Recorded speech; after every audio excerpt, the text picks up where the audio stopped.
Hi everyone, I am Gargi. I hope आप सब ठीक होंगे। आज हम बात करेंगे स्ट्रेस के बारे में। जानेंगे कि स्ट्रेस क्या होता है, कैसे हमारी मेंटल और फिजिकल हेल्थ को इम्पैक्ट करता है और हम इसे कैसे मैनेज करें।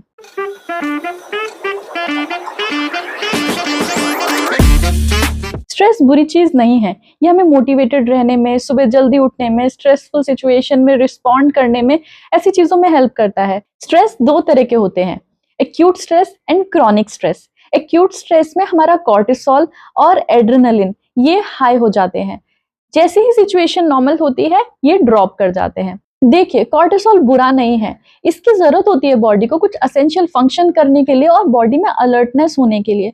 लेकिन जब कॉर्टिसोल का लेवल हाई हो जाता है और वो ड्रॉप नहीं हो पाता है, तब आती है दिक्कत। फिर आता है क्रॉनिक स्ट्रेस। इसमें कॉर्टिसोल और एड्रेनलिन का लेवल हाई तो होता है पर वो ड्रॉप नहीं हो पाता, वो एक जगह जाके रुक जाता है, जिसकी वजह से हमारी बॉडी फिर अच्छे से फंक्शन नहीं कर पाती। जब भी हमारी लाइफ में स्ट्रेसफुल सिचुएशन आती है, हमारी बॉडी फाइट फ्लाइट मोड पे चली जाती है और फिर वो जितनी भी स्टोर्ड एनर्जी है, amino acid, fatty acid, glycogen के रूप में, उसे कन्वर्ट करती है ग्लूकोज के फॉर्म में, जिससे बॉडी प्रिपेयर हो पाए लड़ने के लिए या फिर वो वहां से भागने के लिए। तो बॉडी अब एक्यूट स्ट्रेस में तो वो एनर्जी यूटिलाइज हो जाएगी वहीं पर। लेकिन हमारा जब क्रॉनिक स्ट्रेस होता है तो क्या होगा, इस सिचुएशन में बॉडी कंप्लीटली डेडिकेटेड हो जाती है उस स्ट्रेस से लड़ने के लिए और वो अपने बाकी कामों को कम कर देती है या बंद कर देती है। यहाँ पर हमारे जो डाइजेस्टिव एंजाइम्स निकलते हैं बॉडी में, वो निकलने कम हो जाते हैं। तो इस टाइम पे आप खाना खाएंगे वो इतने अच्छे से पचेगा ही नहीं, उसके न्यूट्रिएंट एब्जॉर्प्शन इतनी अच्छी होगी ही नहीं। जब भी कॉर्टिसोल लेवल ऊपर जाता है तो बाकी के कुछ हार्मोन्स ड्रॉप होने लगते हैं। जैसे थायरॉक्सिन ड्रॉप कर जाएगा जो कि थायराइड से रिलेटेड है। हमारा डीएचए हार्मोन जो कि हमारी इम्यूनिटी के लिए है वो ड्रॉप करने लग जाएगा। टेस्टोस्टेरोन ड्रॉप करने लग जाता है, प्रोजेस्टेरोन ड्रॉप करने लग जाता है। टेस्टोस्टेरोन और प्रोजेस्टेरोन जो है हमारी फर्टिलिटी के लिए है। जब ये चीजें ड्रॉप करने लग जाएंगी तो हमारी ओवरऑल हेल्थ पे तो इम्पैक्ट पड़ेगा ही। स्ट्रेस की सिचुएशन में हमारी बॉडी कुछ एसेंशियल मिनरल्स को भी बाहर निकाल देती है यूरिन के थ्रू, जैसे क्रोमियम, जिंक, पोटेशियम, मैग्नीशियम जैसी चीजें। फिर उसके बाद हमें इनकी डेफिशिएंसी आ जाती है। अब आप समझ पा रहे होंगे कि क्रॉनिक स्ट्रेस कितना खराब है आपकी बॉडी के लिए। ये कितनी ज्यादा लाइफस्टाइल डिजीजेस लेके आता है, जैसे हाइपरटेंशन हो गया, थायराइड हो गया, कार्डियोवास्कुलर डिजीज हो गया। इवन कैंसर पेशेंट्स में देखा जाता है कि कहीं ना कहीं उनकी जो दिक्कत है वो उनके स्ट्रेस से जुड़ा हुआ है। क्रॉनिक स्ट्रेस आपकी बॉडी में इन्फ्लेमेशन भी क्रिएट कर सकता है और बाद में जाके वो ऑटो इम्यून कंडीशन का भी कारण बनता है। तो जब जब कॉर्टिसोल लेवल आपकी बॉडी में इंक्रीज कर जाएगा और वो ड्रॉप नहीं होगा, तो वो आपकी इम्यूनिटी को इम्पैक्ट करने वाला है, वो आपके वेट गेन को इम्पैक्ट करने वाला है, वो आपके बोन हेल्थ को भी इम्पैक्ट करेगा।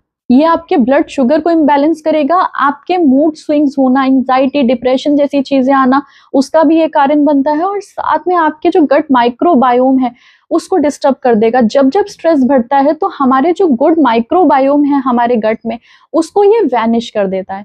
तो अगर वो लॉन्ग टर्म में होगा तो आप समझ सकते हैं कि किस तरीके से आपकी पूरी जो हेल्थ है वो इम्पैक्ट हो जाएगी। तो अगर हमें अपने हेल्थ गोल्स को अचीव करना है तो सिर्फ न्यूट्रिशन पे फोकस नहीं करना है या सिर्फ एक्सरसाइज पे फोकस नहीं करना, हमें अपनी मेंटल हेल्थ पे भी उतना ही फोकस करना पड़ेगा। क्योंकि अगर इनमें से कोई एक चीज भी मिस होगी तो हमारी वो जो गोल है वो अचीव नहीं हो पाएगा।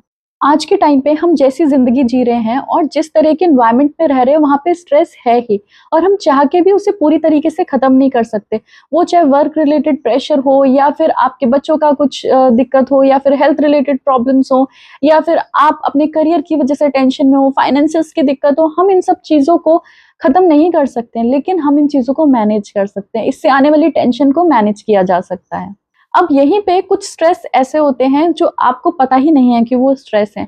जैसे जब रात में आप फोन चला रहे होते हो, टाइम पे आप सोते नहीं हो और आप ये चीज हर दिन कर रहे हो, तो आपको लग रहा है कि आप मजे कर रहे हो, आप इंजॉय कर रहे हो अपनी लाइफ को, पर आपकी बॉडी को तो स्ट्रेस मिल रहा है ना। अब सोशल मीडिया का जमाना है, कितना ज्यादा हम नेट कंज्यूम करते हैं आज के टाइम पे। हम सारा टाइम अपने फोन में लगे रहते हैं। हमारे ब्रेन को हमेशा एक प्रेशर फील होता रहता है कि हम सारा टाइम कुछ ना कुछ देख रहे हैं, कुछ ना कुछ पढ़ रहे हैं, कहीं ना कहीं से कोई ना कोई इंफॉर्मेशन हमारे दिमाग में जा ही रही होती है। वहीं पर जब हम देखते हैं किसी को कुछ अच्छा करते हुए या कोई कहीं घूमने जा रहा है तो हमें कंपैरिजन होने लगता है, हम उसे स्ट्रेस की तरह लेने लगते हैं। तो आप देख रहे हो कितने सारे अननेसेसरी स्ट्रेस आज के टाइम पर हमारी लाइफ में आने लग गए हैं। फिर उसके बाद जब हम कंपैरिजन करते हैं तो वो एक लूप में फँस जाते हैं। अब वो हम डेली फ़ोन चला रहे हैं, डेली चीज़ें देख रहे हैं, डेली कंपैरिजन हो रहा है, डेली स्ट्रेस हो रहा है। नेक्स्ट आता है हमारी एक्सपेक्टेशंस, हमारे आइडियल्स। अब हमने एक्सपेक्टेशन हर किसी से रखी होती है, इवन हम अपनी मेड से भी कुछ एक्सपेक्टेशंस रखते होते हैं, ठीक है? कि वो टाइम पर आएगी, हमें ऐसे बोलेगी, हमसे ऐसे बात नहीं कर सकती, हमें ऐसा कह नहीं सकती। तो आप देख रहे हो कितनी सारी चीज़ें हम अपने मन में बना के रखते हैं, फिर हमारी ईगो हर्ट हो जाती है, फिर हम स्ट्रेस में चले जाते हैं। तो आधी से ज़्यादा चीज़ें तो हमारी खुद की बनाई होती हैं। फिर आते हैं आइडियल्स, हमें ज़ीरो फिगर चाहिए, हमें ऐसी बॉडी चाहिए, हमें वैसा करियर चाहिए, जो कि बहुत अच्छी बात है। जब हम उन्हें देखते हैं तो हमें कुछ सीखने का मौका मिलता है, हमें लगता है कि नहीं हमें भी एक चीज़ें करनी चाहिए, उसके बाद फिर हम उनमें काम करने लगते हैं और जब कंसिस्टेंट रहते हैं तो हम वहाँ तक पहुँच भी जाते हैं। दिक्कत आती है जब हम उसे स्ट्रेस की तरह ले लेते हैं। अब हर दिन हम कंपेयर कर रहे हैं कि अरे यार, वो वहाँ पहुँच गई, मैं तो अभी तक नहीं पहुँची हूँ, मैं अब क्या करूँ? फिर हम बार-बार रिविज़िट करते हैं उस फीलिंग को, बार-बार सेम चीज़ करते रहते हैं, फिर एक लूप में फँस जाते हैं जहाँ कंपैरिज़न आने लगता है और हम अपनी वर्थ को गिराने लगते हैं। अगेन स्ट्रेसफुल सिचुएशन क्रिएट करते हैं हम खुद के लिए। तो आप समझ पा रहे होंगे कि स्ट्रेस दुनिया में तो है, लेकिन आधे से ज़्यादा स्ट्रेस हमारा खुद का बनाया हुआ होता है। आपसे कोई कुछ बोल नहीं रहा पर आप अपने आप ही चीज़ें बना के सोच लोगे कि वो तो ये सोच रहा होगा, उसने तो ये बोला होगा, उसने ये किया होगा। आप ये बातों को कनेक्ट कर पा रहे होंगे कि मैं क्या कहना चाह रही हूँ। जब हम इस तरह की चीज़ों में फँस जाते हैं तो अपने आप वो क्रॉनिक स्ट्रेस बन जाता है वक़्त के साथ। अब हम देखते हैं स्ट्रेस को मैनेज कैसे किया जा सकता है। आप मेडिटेशन कर सकते हैं। मेडिटेशन का मतलब ये नहीं होता कि आपको एक जगह पे बैठ के ही करना पड़ेगा।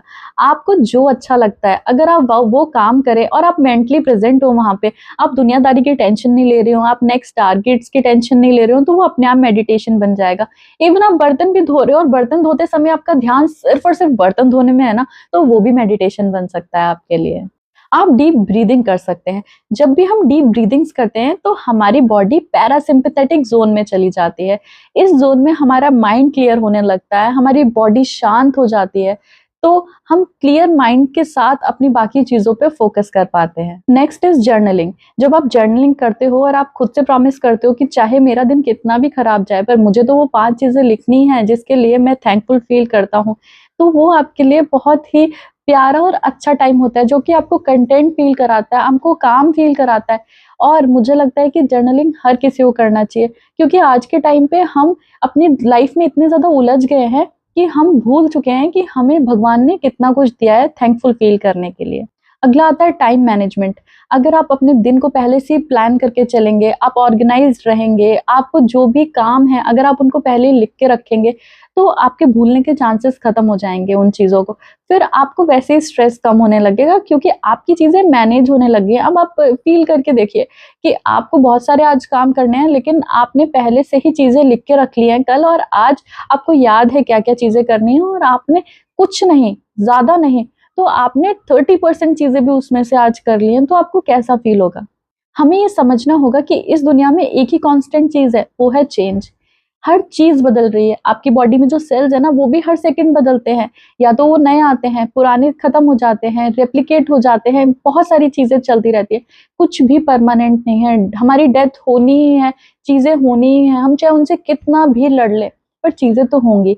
अब हमारे हाथ में जो है, हमें उसे मैनेज करना है। वो हम कैसे करेंगे? अपने आप को मैनेज करके, डिसिप्लिन लाके, कुछ चीज़ों को समझ के, जैसे मैंने आपको चीज़ें समझाई, अगर आप इसको समझो और इन चीज़ों को फ़ॉलो करने लोगों को आपको रियलाइज़ होगा कि हम खुश रहने लग गए हैं ज़िंदगी में और स्ट्रेस कम होने लग गया है। हमें रियलिटी को फेस करना है, हमें चीज़ों को एक्सेप्ट करने की ज़रूरत है और हमें प्रेज़ेंट में रहने की ज़रूरत है। ये चीज़ें अपने आप एक दिन में नहीं होती हैं, इन पे प्रैक्टिस करना पड़ता है। धीरे-धीरे, धीरे-धीरे आप जब इन चीज़ों पे कंसिस्टेंट रहते हैं, तो आप खुद देखोगे कि हम बदलते जाते हैं, हमारे अंदर वो पॉज़िटिव चेंजेस आते जाते हैं। बहुत हो गई ज्ञान की बातें, अब खाना भी देख लेते हैं। हम ऐड करेंगे विटामिन सी को। देखिए, जब भी कॉर्टिसोल लेवल बढ़ता है ना, तो विटामिन सी डिप्लीट करने लगता है बॉडी में। तो हमें विटामिन सी की मात्रा अपनी बॉडी में बनाए रखने के लिए सिट्रस फूड खाने पड़ेंगे। साथ में ग्रीन लीफी वेजिटेबल्स और कैप्सिकम जैसी चीज़ें ऐड कर सकते हो। फ्रूट में आप गुआवा, पपाया, ऑरेंजेस, लेमन, आंवला ऐसी चीज़ों को ऐड करें। यहीं पर विटामिन डी को नहीं भूलना है। विटामिन डी बहुत ज़्यादा इंपॉर्टेंट है। देखिए आपकी विल पावर कितनी भी स्ट्रांग हो, अगर आपकी बॉडी ही सपोर्ट नहीं करेगी तो क्या होगा। इसीलिए आप टेस्ट करवाइए कि आपका विटामिन डी लेवल कितना है। अगर ये 50 से कम है तो इस पे ध्यान देना शुरू करिए। आप सनलाइट ले सकते हैं और सप्लीमेंट्स को भी ऐड कर सकते हैं। नेक्स्ट इज हेल्दी फैट्स को ऐड करना। आप उसके लिए ड्राई फ्रूट्स जैसे आलमंड्स, वॉलनट्स जैसी चीज़ों को ऐड कर सकते हैं। साथ में आप सीड्स को भी ऐड कर सकते हैं जैसे पंपकिन सीड्स और चिया सीड्स। अगला आता है हर्बल टी। आप चाहें तो इन टी को भी ऐड कर सकते हैं जैसे लेवेंडर टी हो गई और पेपरमेंट टी हो गई। एंटीऑक्सीडेंट से भरी होती है जो स्ट्रेस और एंजाइटी में हेल्प करती है। यहीं पर हमें कुछ फूड्स को अवॉइड करना है जैसे कैफीन, अल्कोहल और प्रोसेस्ड फूड, क्योंकि ये हमारे स्ट्रेस को बढ़ाते हैं। आज आप लोगों के लिए मेरी तरफ से एक होमवर्क रहेगा। आपको डायरी में अपनी एक्सपेक्टेशंस को लिखना है और आपको जो भी चीज़ें स्ट्रेस देती हैं उनके बारे में लिखना है। जब आप ऐसी चीज़ें लिखते हैं ना तो आप अपने आप को लेके अवेयर हो पाते हैं। आज के टाइम पे क्या हो रहा है, हम इतनी बिजी ज़िंदगी जी रहे हैं कि हमें कई बार तो अपने बारे में नहीं पता कि हम चाह क्या रहे हैं लाइफ में। तो आप ऐसी चीज़ों को जब लिखेंगे और साथ में आपको इनका सोल्यूशन भी लिखना है कि कैसे हम इनको रिजॉल्व कर पाएँ, कैसे हम इन चीज़ों को ठीक कर पाएँ जिससे हमारे स्ट्रेस में रिलीफ आए। जब आप ऐसी चीज़ें लिखेंगे तो आपको हेल्प मिलेगी खुद को जानने में भी और सोल्यूशन ढूंढने में भी।